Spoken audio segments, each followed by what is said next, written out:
On est ravis tous les quatre d'être présents devant vous. Aujourd'hui, on va parler de sport et d'IA. Moi, en tant que directrice de la Sportech, je suis ravie d'animer cette table ronde. Alors, d'abord, qu'est-ce que c'est la Sportech? Pour ceux qui ne savent pas, c'est le collectif des startups et des scale-up dans le sport, qui innovent dans le sport, qui font le sport de demain. Donc, on a plus de 200 startups au sein du collectif et on est ce référent, in fine, innovation dans le sport en France aujourd'hui. Aujourd'hui, je suis ravie d'avoir deux startups aussi parmi nous qui sont de la Sportech justement. Et on va tout de suite présenter nos trois intervenants. Donc on est ravis d'avoir avec vous aujourd'hui Emmanuelle Roger, CEO et cofondatrice de Immersive.io. Zeba Traoré, entraîneur, préparateur physique de nombreux athlètes qu'on verra tout à l'heure, notamment de NBA, de WNBA, de Top 14. Et enfin, Franck Siassan, le cofondateur de Rematch, qu'on va bien comprendre après qu'est-ce que c'est et qu'est-ce qu'on en fait. Parler d'IA aujourd'hui, on en entend beaucoup parler, maintenant ça devient un rituel, c'est continuel. Mais qu'est-ce qu'on veut dire directement? C'est quoi l'IA pour le sport? À quoi ça sert? Comment on l'utilise? Qu'est-ce que vous ne voyez pas en tant qu'utilisateur? Qu'est-ce que vous voyez? Donc là, on va essayer de déchiffrer tout ça aujourd'hui avec nos intervenants. En introduction, peut-être aujourd'hui, on pourrait parler d'IA. Quand on parle d'IA, il faut savoir qu'il y a 3 phases aujourd'hui qu'on connaît. La première phase, c'est l'IA qu'on choisit. Vous avez tous déjà utilisé Claude, ChatGPT maintenant. Autant en tant qu'entrepreneur, à côté, en parallèle, vous allez refaire un mail, vous allez potentiellement demander comment écrire un mail à votre futur customer, à votre partenaire. Vous l'utilisez, mais vous le choisissez en parallèle de votre service ou votre produit que vous vendez. Ça, c'est la première phase. La deuxième phase, c'est tout simplement l'IA qu'on intègre. Et là, on commence à mettre des briques dans votre solution, dans votre produit que vous allez vendre demain. C'est une étape aujourd'hui où le sport est pleinement représenté. Aujourd'hui, on est vraiment dans cette phase, on est bien intégré, on commence à utiliser certaines briques pour automatiser, pour analyser, pour prendre des décisions. C'est cette phase-là aujourd'hui. Mais encore une fois, le service n'est pas basé sur l'IA, il a juste intégré des briques. Et la troisième phase, c'est l'IA qu'on construit. Et là, aujourd'hui, on en est encore très loin dans le secteur du sport, mais on va très vite y arriver dans les prochains mois, voire prochaines années. Qu'est-ce que ça veut dire? Ça veut dire que votre colonne vertébrale, c'est l'IA dans votre service et votre produit. C'est que vous basez votre innovation sur l'IA et ensuite vous allez la développer au service du produit ou du service pour votre client futur. On est très loin aujourd'hui, mais on est à cette phase 2 et on va essayer de comprendre aujourd'hui qu'est-ce que l'utilisation de l'IA aujourd'hui a une valeur ajoutée dans cette phase 2, grâce à nos super intervenants. Pour commencer, donc on va structurer cette table ronde comme un match. Donc on va avoir première mi-temps, deuxième mi-temps et troisième mi-temps, parce qu'on sait que c'est intéressant la troisième mi-temps. Et pour commencer cette introduction avant cette première mi-temps, on va faire un rapide tour de table pour comprendre déjà qu'est-ce que sont vos services et vos produits, parce qu'il faut bien que la population en face connaisse. Est-ce que, dans un premier temps, Franck, tu pourrais nous dire qu'est-ce que c'est Rematch? En quoi ça consiste? En 1 minute, top chrono. Alors à nouveau, bonjour à tous. Rematch, c'est tout simple, c'est la volonté de rendre visible l'invisible. L'invisible, malheureusement en France, c'est le sport amateur. Et on a trouvé une solution qui était de le rendre et de le faire partager par toutes les personnes qui sont autour des terrains, qui suivent leurs enfants, leurs conjoints.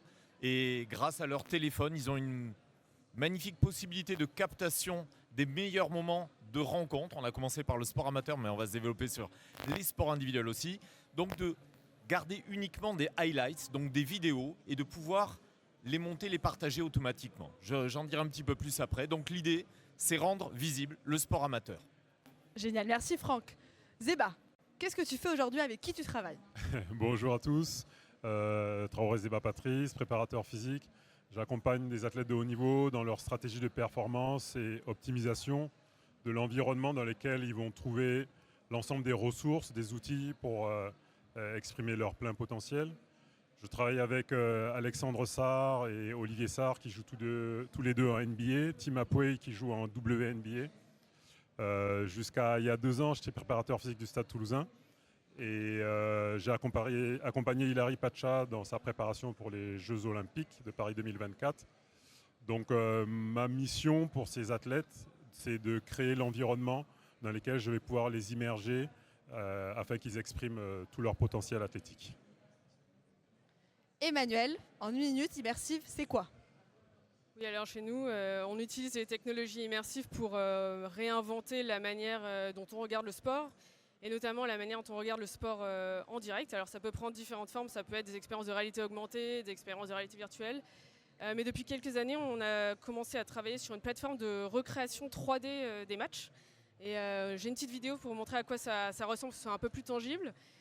Donc c'est une expérience qui est en production là, pour la Coupe du Monde avec la BBC au Royaume-Uni. Et donc pendant tous les matchs, les fans ont la possibilité de regarder le match en 3D sur leur téléphone, sur leur ordinateur. Et donc vous le voyez, ce sont les vrais mouvements des joueurs qu'on est capable de reproduire dans ces univers immersifs. Et on propose, et c'est ça la grosse valeur, à l'utilisateur de choisir n'importe quel point de vue en direct pour regarder le match. Ça peut être les points de vue des joueurs, ça peut être des points de vue tactiques, des points de vue où on simule la caméra du broadcast. Et là par exemple on vient de voir un début de Mbappé pendant le match contre l'Irak et je peux décider de revoir le but depuis son point de vue à lui. Donc je vais me mettre en first person et donc je vais refaire l'action comme si j'étais Mbappé. Bon, tour de table fini, on passe à la première mi-temps. Donc maintenant, c'est l'IA en coulisses. On va essayer de comprendre comment on utilise l'IA et qu'on ne voit pas forcément. Première question, vous utilisez tous l'IA aujourd'hui, on s'en rend de plus en plus compte, mais vos utilisateurs, vos clients ne le voient pas. Est-ce que concrètement, vous pouvez nous expliquer comment vous utilisez l'IA et quelle est la valeur ajoutée dans votre produit? Peut-être que Emmanuel, tu peux nous expliquer sur Immersive.io comment vous utilisez l'IA? Ouais, nous on utilise l'IA depuis quasiment le début de la boîte pour améliorer en fait les expériences qu'on propose aux fans. Et je vais vous donner deux exemples très concrets. Sur l'expérience que je viens de vous montrer, concrètement, ce qu'on fait nous, c'est qu'on intègre les données qu'on reçoit de la FIFA, qui sont des données de tracking des joueurs. Donc on reçoit le squelette des joueurs plusieurs fois par seconde et on est capable de mapper ça sur des avatars. Et cette donnée, elle est calculée, en direct par d'autres providers et on reçoit ça sans traitement. Donc nous, on a développé des algorithmes de smoothing qui permettent d'extraire des données aberrantes ou de corriger des problèmes qui ont lieu à cause du direct. Donc c'est ça un premier algorithme, une façon de traiter la donnée et d'améliorer les expériences, donc le smoothing. Ça c'est le premier exemple. Deuxième exemple, pour la BBC, ce qu'on fait en plus de la 3D, c'est qu'on synchronise cette recréation 3D avec le flux audio qui vient du broadcast de la BBC. Et donc concrètement, on a deux sources de données différentes, des données qui viennent de la FIFA, un flux vidéo qui vient de la BBC, et on doit se débrouiller pour faire cette synchronisation de manière automatique. Donc on a développé un algorithme de machine learning qui, en gros, va être capable de remapper les données tracking qu'on reçoit par rapport à l'image de la vidéo pour déterminer automatiquement l'offset qu'on a entre les deux sources de données. Et donc voilà, ça c'est deux exemples concrets d'utilisation de machine learning et d'IA au sein d'Immersive aujourd'hui. Génial, merci Emmanuel. Franck, comment tu utilises l'IA toi? Nous, c'est assez invisible, mine de rien, dans le sens où, vous l'avez compris, ce sont des personnes comme vous ou moi, en tant qu'utilisateurs, qui allons dégainer un téléphone pour capturer des extraits en vidéo avec l'application Rematch. Le seul truc, c'est qu'évidemment, quand on va vouloir, parce qu'il y a un petit côté magique, c'est en fait pour avoir les meilleurs moments, c'est moi en tant qu'utilisateur qui vais décider de dire ça je veux l'immortaliser. Donc au moment où j'appuie sur le bouton de mon téléphone dans l'application Rematch, ça va créer une vidéo avec les 15 secondes précédentes. Mais qu'est-ce qui peut se passer? Il peut se passer des choses, je pense qu'on peut montrer. Par exemple, ce qu'on appelle le cropping. Là, c'était notre première expérience d'IA. Je commence à filmer et j'avais d'abord la vue de mes pieds. Vous avez bien vu, j'avais le téléphone en bas et je me suis dit, ah, là, ça devient intéressant. Le but est magnifique. Qu'est-ce qui va se passer avec l'IA? En fait, la première chose, c'est que notre IA va permettre de déterminer que c'est bien cela que je voulais immortaliser. Donc, je vais couper au début, parfois à la fin, parce que quand on vient de marquer un but, par exemple, ou un essai, ou un panier, parfois on peut faire « ouais » et après on appuie sur le bouton. Voir le plafond ou le ciel n'a pas forcément un intérêt fabuleux à partager. Par contre, je ne m'en rendrai même pas compte en tant qu'utilisateur que l'IA a amélioré ma vidéo, donc elle en a coupé les extraits qui n'étaient pas forcément intéressants. Ça, c'était la première application que l'on a mise en production de façon complètement invisible, puisqu'à l'époque, même IA n'était pas aussi vendeur qu'aujourd'hui où il faut de l'IA partout, mais nous on en avait vraiment besoin pour améliorer, pour que directement l'action soit intéressante pour la personne qui va la voir. Ensuite, on a pu travailler sur d'autres informations, par exemple le tracking. Ça, c'est nous on se filme en horizontal par défaut parce que c'est le meilleur angle pour voir des actions quand on aime le sport. l'angle, entre guillemets, le format de la télé. Mais quand on communique sur des réseaux sociaux, le meilleur format, c'est le vertical. Donc, comment passer d'une vidéo horizontale à une vidéo verticale de façon automatique? Nous, on produit à partir des vidéos horizontales des vidéos verticales de façon automatique. Et ça, c'est l'IA qui permet justement de bien centrer l'image, selon le sport, bien évidemment, et de recréer une vidéo pour les publications réseaux sociaux. Ça, on l'utilise en interne. On a ajouté aussi de la stabilisation. Ça ne se voit pas, mais même si les téléphones eux-mêmes ont des algorithmes de stabilisation, ben on fait encore plus, encore mieux. Et ça aussi c'est complètement invisible, puisque quelque part, je suis fier quand j'ai créé ma vidéo avec Rematch d'avoir une vidéo géniale. Voilà. Bah, merci beaucoup, Pierre. Fabien. Zeba, aujourd'hui, au niveau de la performance, comment tu utilises l'IA, les athlètes, comment ils l'utilisent? Disons, dans l'univers du sport, l'IA est venue optimiser beaucoup de ressources que nous avons. C'est-à-dire que chacun d'entre nous, on possède une montre, un téléphone, on a des GPS. Donc on a une activité qui génère énormément de données. Et la mise en corrélation et la cohérence de ces données pour pouvoir en faire une matière pour gérer la performance était aujourd'hui un travail assez laborieux qui faisait appel à des data scientists qui s'investissaient dans la cohérence de ces éléments-là. Et aujourd'hui, grâce à l'IA, on peut faire converger toutes ces données qui sont des feuilles, les feuilles d'un arbre, vers ce tronc et qui permet de donner au manager, à l'entraîneur, à l'athlète lui-même, accès aux effets de son activité, de ses efforts, et améliorer en fait la cohérence de l'information qu'il va devoir et pouvoir utiliser pour gérer et accompagner sa performance. Donc l'IA est véritablement au cœur de la gestion de données. Et moi, je suis entre deux univers qui me parlent beaucoup, parce que faire de la performance, c'est s'immerger dans un environnement. Et grâce au travail de Immersive et de Rematch, on est à même d'avoir un cadre dans lequel on peut créer un lieu d'interaction avec l'athlète. Aujourd'hui, on travaille la vision grâce à ces milieux immersifs. Aujourd'hui, les analyses vidéo ont, grâce à l'IA, le moyen de restituer à l'athlète la qualité et la précision en fait, de l'exécution de son geste. Aujourd'hui, grâce à l'IA, on peut capter en fait, des métriques qui étaient invisibles à l'œil nu, les rendre cohérentes et objectives, et de fait utilisables par l'athlète et l'entraîneur pour amener le potentiel à aller plus haut. Et là où ça prenait un temps de traitement, l'IA nous permet de quasiment fonctionner en temps réel.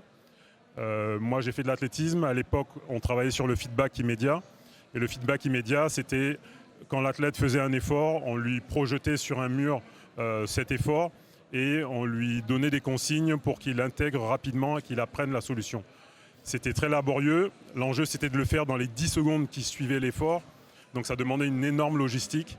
Aujourd'hui, grâce à l'IA et un téléphone, on peut lui restituer quasiment en temps réel le geste qu'il a produit et amener la correction qui lui permet d'optimiser ce geste-là.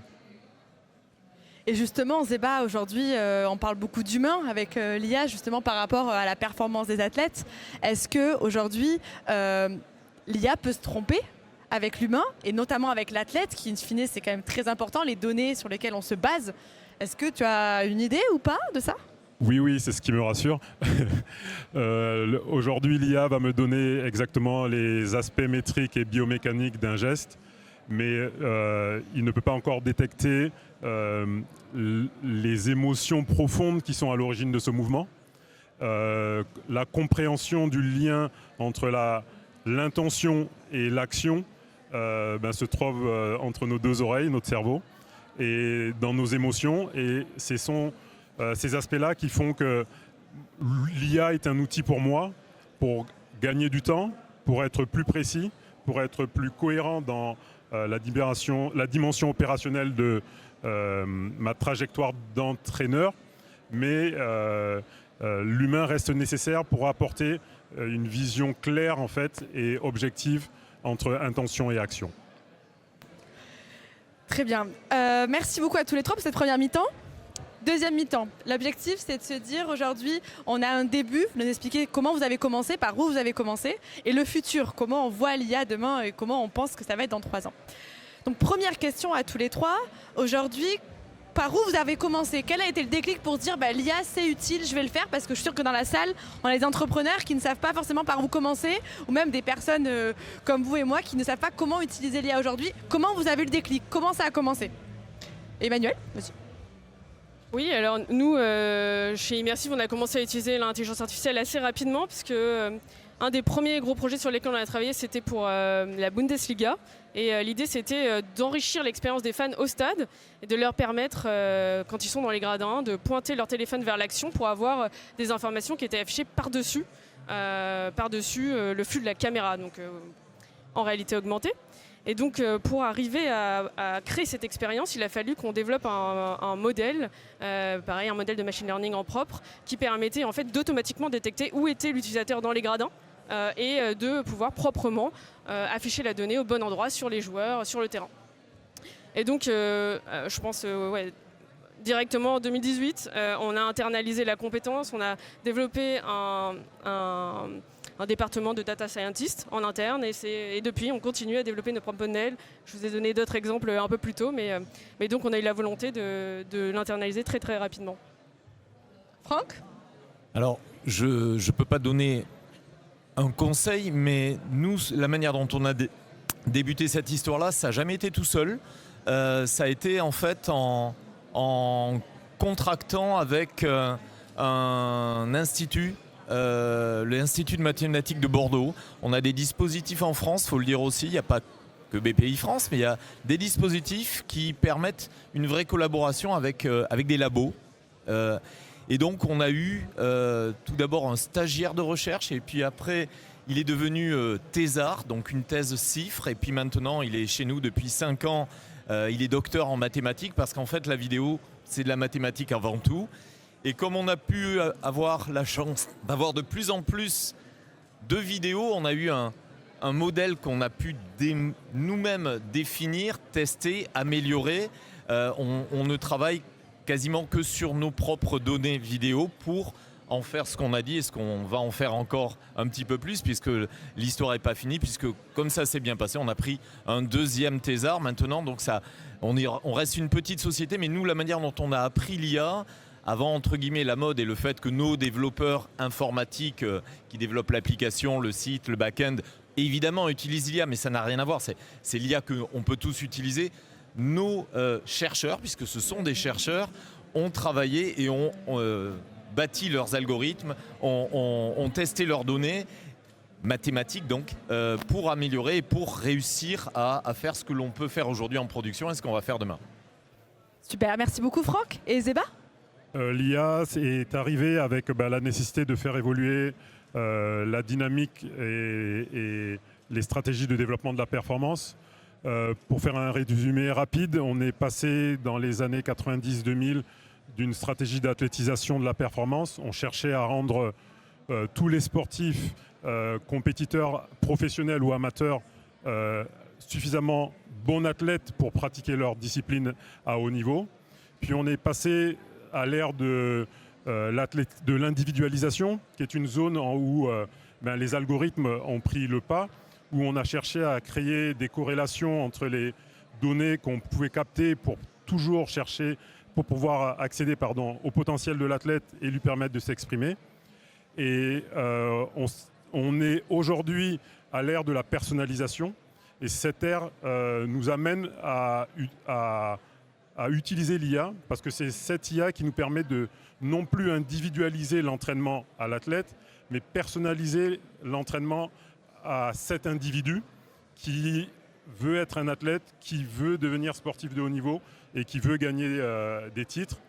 Et l'IA nous permet en fait d'aller au-delà de la corrélation, mais de quasiment trouver le chiffre vrai pour l'individu qui veut être sportif de haut niveau ou athlète de haut niveau ou professionnel de sport.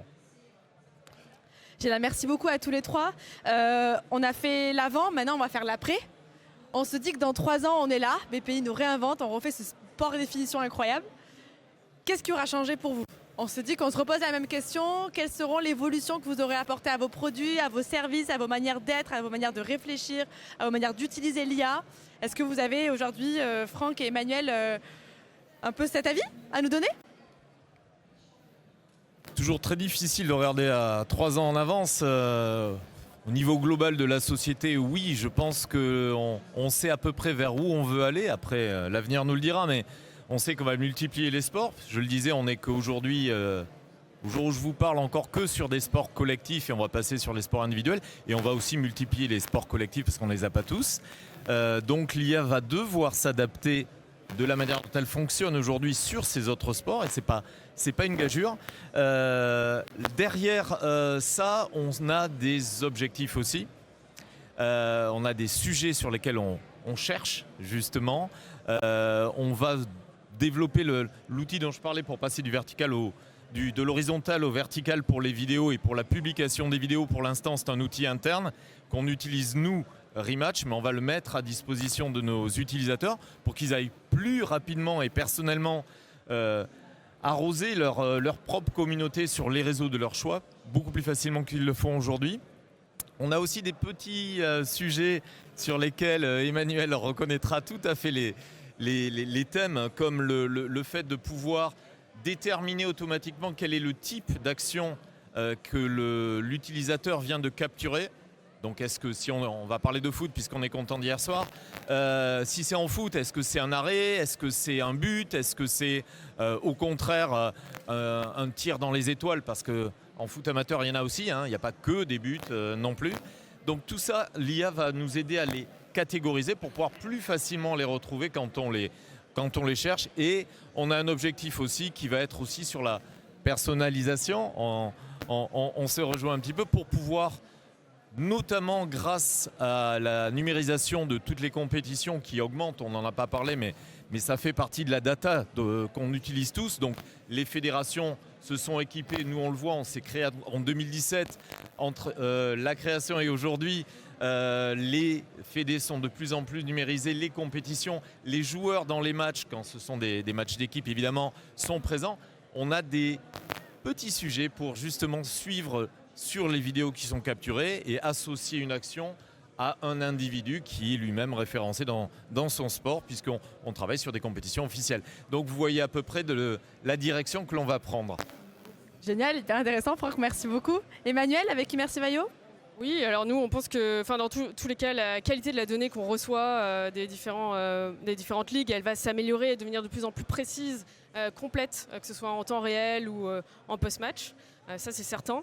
Et ce qu'on voit aussi, surtout comme un futur assez moyen terme pour nous, c'est la recréation 3D qu'on fait des matchs que je vous ai présenté, qui est basée sur cette donnée et des avatars, va devenir de plus en plus réaliste en termes de rendu. Aujourd'hui, il y a des technologies qui sont encore très coûteuses à produire en live, même d'ailleurs en near live, comme la vidéo volumétrique ou les Gaussian splats qui arrivent. Et c'est un champ qui va énormément progresser avec le progrès de l'IA sur les prochains mois, sur les prochaines années. Et donc on croit qu'à assez moyen terme, la recréation 3D que je vous ai présentée, ce sera de la vidéo en 3D et un futur moyen de produire les matchs, de consommer les matchs pour tout le monde.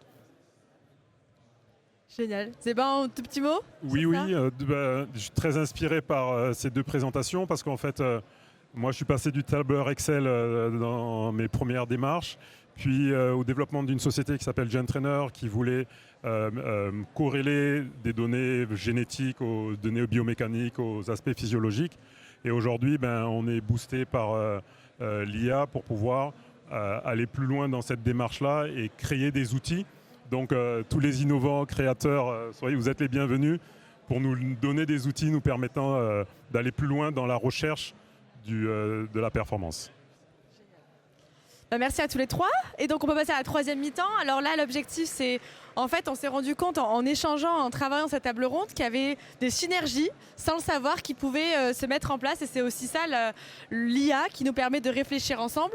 Je sais, Zéba et Emmanuel, qu'il y a eu des sujets. Est-ce que, Emmanuel, tu peux nous expliquer potentiellement ce que tu as eu en tête, et ce que tu as déjà peut-être qui va commencer au niveau de la performance et le lien avec Zéba? Oui, tout à fait. Nous, on vient vraiment du fan engagement. Donc, on a conçu et depuis toujours designé nos expériences pour les fans, pour l'audience. Mais avec cette nouvelle plateforme, cette nouvelle façon de pouvoir voir les matchs, et de se mettre depuis n'importe quelle perspective, on commence un petit peu à regarder comment ça peut apporter de la valeur pour la performance sportive, pour les coachs, pour les athlètes. C'est notamment des sujets qu'on développe avec des partenaires aux États-Unis comme la NHL. Et donc je vous ai montré une expérience là qui est sur mobile, desktop, mais on fait la même chose sur casque de réalité virtuelle. Et ça permet d'aller un degré plus loin, donc de revoir une action depuis le point de vue du joueur à échelle 1, et de projeter notamment quel était le champ de vision de l'utilisateur à ce moment-là, du joueur à ce moment-là. Est-ce qu'il a vu son adversaire qui est arrivé sur sa droite ou pas? Est-ce qu'il pouvait le voir? Qu'est-ce qu'il aurait pu faire? Et donc ça, c'est des choses qu'on commence à regarder d'un peu plus près pour voir qu'est-ce que ces technologies-là peuvent apporter pour la performance. Et Zeba, ça t'a inspiré Rematch? Oui, Rematch, très important parce que une partie de mon métier, c'est rencontrer les talents, rencontrer le potentiel. Et ce potentiel, il vient du terrain, il vient du sport amateur, il vient de l'école, il vient des associations, il vient de cet univers-là. Et avoir accès à ce potentiel-là parce qu'on a vu des highlights, c'est véritablement saisir le lien d'opportunité et la confiance qu'on peut tisser avec un athlète jeune. Mon expérience avec Alexandre Sarr, c'est que je le rencontre quand il a 11 ans. Et c'est parce qu'il me fait confiance à ce moment-là que j'ai eu la chance de pouvoir travailler avec lui pour l'accompagner jusqu'à son statut de joueur NBA. Et avec Immersive.io, je suis encore plus attentif parce que